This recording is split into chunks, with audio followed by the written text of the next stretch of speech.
KPBS On Demand is supported by Splatero, helping homeowners pay off debt by offering streamlined access to your home's equity with no additional monthly payments or new debt. Splatero provides a lump sum payment in exchange for a share of your home's future value. Pre-qualification is available at splatero.com.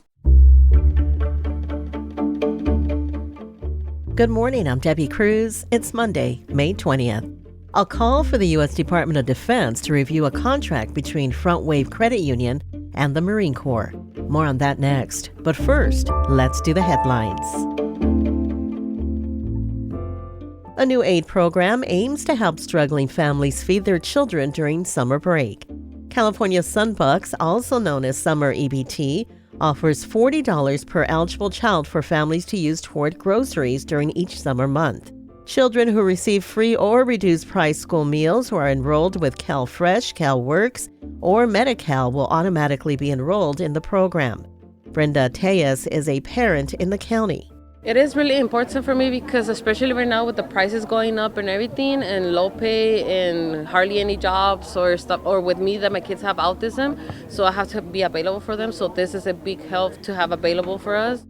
Sunbucks cards will be mailed directly to eligible households with a one-time lump sum of $120 per child. The county's unemployment rate was down last month compared to March. The rate decreased nearly a half percentage point to 4.1%. In March, the revised rate was 4.4%, and San Diego County is still performing better than the state, which is seeing 4.8% unemployment. But the county's rate is still higher now than what it was a year ago, when it was only 3.2%. We're starting the new work week with more May gray weather. Today is expected to be cloudy for most of the day. Temperatures in the inland and coastal areas will be in the 60s. In the mountains, temps will be in the mid-50s, and in the deserts, it'll be in the mid-80s. Similar temperatures are expected throughout the week, with sunny skies during most afternoons. From KPBS, you're listening to San Diego News Now. Stay with me for more of the local news you need. KPBS On Demand is supported by UC San Diego's Art Power, presenting cellist Joshua Roman, performing from his album Immunity, alongside music by J.S. Bach and more. Sunday, June 22nd at UC San Diego's Epstein Family Amphitheater. Reserve your tickets at artpower.ucsd.edu.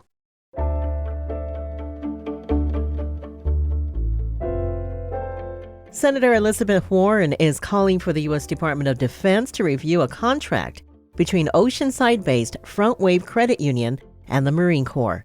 Investigative reporter Scott Rodd has the details. Frontwave has an exclusive arrangement with the Marine Corps that goes back decades. A KPBS investigation found Marine recruits who come through boot camp in San Diego are funneled into the credit union. It also found that Frontwave collects millions in overdraft fees every year, much of which comes from young people serving their country. Members of Congress took notice, and Senator Elizabeth Warren spearheaded an investigation. Here's what she told KPBS in a recent interview. We were concerned that young Marine recruits are just plain being cheated. And this is just one more example of a financial institution honing in on young, vulnerable service members. Frontwave sent an 8-page letter to lawmakers that answered some of their questions, but Warren is demanding more detailed answers and is now calling on the Department of Defense to get involved.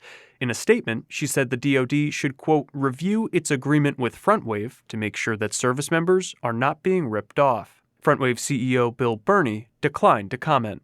Scott Rodd, KPBS News. Governor Newsom's revised budget plan includes cuts impacting some of the state's youngest and most vulnerable children. Reporter Tanya Thorne explains what that means for San Diego. San Diego Unified was ahead of the game in 2021 when the governor announced the rollout of universal transitional kindergarten. But now the state budget cuts $550 million meant to help school districts upgrade their facilities for TK classrooms. Shayna Hazen is president of the San Diego Unified School Board. We aren't going to be able to open up as many new TK classrooms as we were hoping next year, but we will still be providing free full-day TK for 4-year-olds at all of our schools. Hazen says San Diego Unified will use its general fund to support the facilities 4-year-olds need, like bathrooms inside their classrooms. But not all school districts are able to do that. The governor's revision also cuts into the Emergency Child Care Bridge program for foster children. When an emergency foster placement is made, the new caregiver often needs access to child care right away. Daryl Chidas is a part of the San Diego YMCA's Foster Care Bridge program. If there's less money, families may be unlikely to take these kids on because they know there's childcare is going to be paid for and it's going to come out of their own pocket. He says the cut could deepen the trauma of foster children already in a vulnerable place. Details on the finalized budget are expected in late June. Tanya Thorne, KPBS News.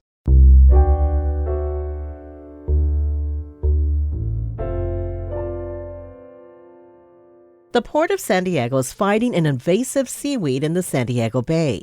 Reporter Melissa May tells us why it's such a concern. Caulerpa prolifera looks like normal seaweed, but it's actually a highly invasive algae. It was first discovered in the Coronado Cays last fall.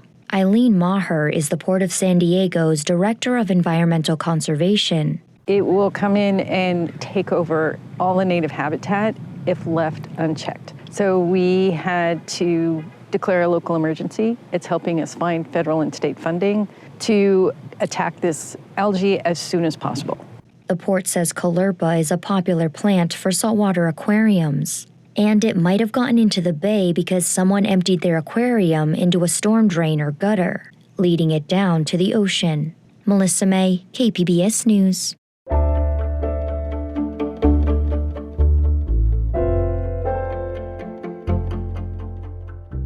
Neuroscientists say humans are hardwired to understand the feelings and needs of others. SciTech reporter Thomas Fudge tells us about a place where those neural networks are examined and where they teach doctors how to skillfully use them when they deal with patients. It looks like a dance party, but it's fellowship training at the Sanford Institute for Empathy and Compassion at UC San Diego.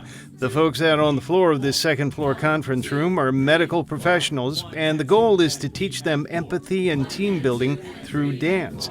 Institute Director Bill Mobley says a primary part of the training is to understand the other. To be comfortable enough to see the other, to be non-judgmental enough to see the other. And this desire to feel another person's pain and comfort isn't just in the lessons we learn.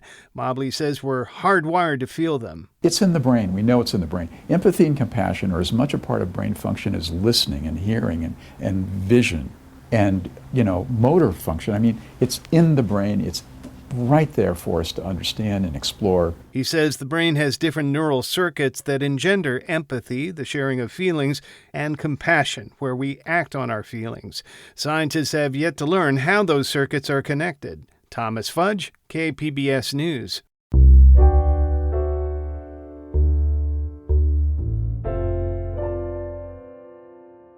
The Summer Olympics are just a couple months away. And this year, there are 5 athletes from Baja California. Border reporter Gustavo Solis says that's a record.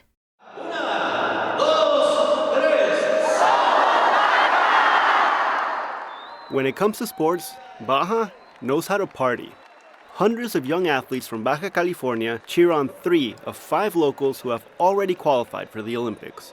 They are in a packed auditorium at Tijuana's Olympic Training Center, with strobe lights, electronic dance music, and even hype videos. Baja's best young athletes put on live performances and even a fashion show. Picture martial artists doing front flips on the runway, ping pong players hitting balls into the cheering crowd, and even surfers strutting down the runway with a surfboard under their arm.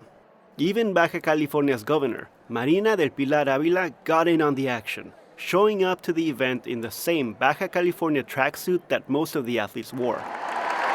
Cada uno de ustedes, jóvenes atletas, lo que mejor representa a nuestra tierra. You represent the best that Baja California has to offer, the governor told young athletes who are part of the state's Olympic training pipeline. Every year, coaches hold workshops in schools throughout the state and identify the most promising athletes. Mejores deportistas de Baja California que se encuentran todos aquí reunidos en estos momentos. And while the tracksuit governor got her fair share of applause, the real stars of the show were the Olympic athletes. Groups of children swarmed around them, hoping to get a selfie with a star. It was a surreal experience for gymnast Natalia Escalera. Yo en un momento fui esa niña que pedía las fotos. She used to be one of those little girls asking for photos, she says. Y ahora que soy yo la que tiene que darlas y todo eso, la verdad que me emociona demasiado y más que... The 21-year-old from Ensenada has been training for the Olympics since she was 8 years old. She says she sacrificed a normal childhood, couldn't go to a regular school with most of her friends, and has had to stick to a strict diet most of her life. Muy emocionada de poder llevar un pedacito de Baja California a otro país, a París. Now, she's just excited to represent her little part of Baja in the Olympics. That's something other Olympians are especially proud of, to represent Mexico on the world stage. Y siempre es bonito decir, miren, mi país también tiene cosas importantes, también podemos ser grandes, entonces es muy lindo. That is Alexa Moreno, one of Mexico's most decorated gymnasts. She says it's wonderful to show what Mexico has to offer, that Mexico can also produce world-class talent. The 29-year-old lives in Baja California's capital, Mexicali, but she's been traveling to Texas to train with American gymnast Simone Biles. Y al final lo más importante no es no caer, sino volver a levantarte. Her advice to Baja's young athletes, the important thing is not to avoid mistakes. It's to pick yourself up and try again and again and again. The third Olympian at the party was rower Alexis Lopez. He's from a small town that most people couldn't point to on a map. Yo soy San Felipe, de San Felipe. Es un pueblo de máximo 20,000 habitantes. San Felipe is a town of, at most, 20,000 people, tucked away along the Gulf of California. It's mostly known as a quaint little fishing village, and now, home to an Olympic rower. Lopez most recently won a gold medal at the 2023 Pan American Games in Chile. Todo es posible si tú tienes tu dedicación y un focus a dónde quieres llegar y enfocado en eso, o sea. His message to young athletes, anything is possible with the right dedication and focus. Gustavo Solis, KPBS News. San Diego's B Street Pier is currently hosting a bit of Mexican maritime history. Video journalist Matthew Bowler tells us about the arrival of the ARM Cuauhtemoc. Another overcast morning in San Diego Bay. One of the United States Navy's modern amphibious transport docks leaves the bay. But on its way out, the sleek vessel passes by a ship that seems to be in the wrong time. This is Mexico's only tall ship, the ARM Cuauhtemoc. The period-correct replica was built in 1982 and sails the world helping to train Mexican Naval Academy cadets and sharing Mexican goodwill. The Mexican Consul General in San Diego, Alicia Kerber Palma, says the ship's mission is one in contrast to what is too often at the forefront of our turbulent world. Having this boat, giving the message of good faith, of peace, of collaboration is very important. Matthew Bowler, KPBS News. The Cuauhtemoc will open to visitors today, 10 a.m. to 8 p.m., free of charge. That's it for the podcast today. As always, you can find more San Diego news online at kpbs.org. Join us again tomorrow for the day's top stories. I'm Debbie Cruz. Thanks for listening and have a great Monday.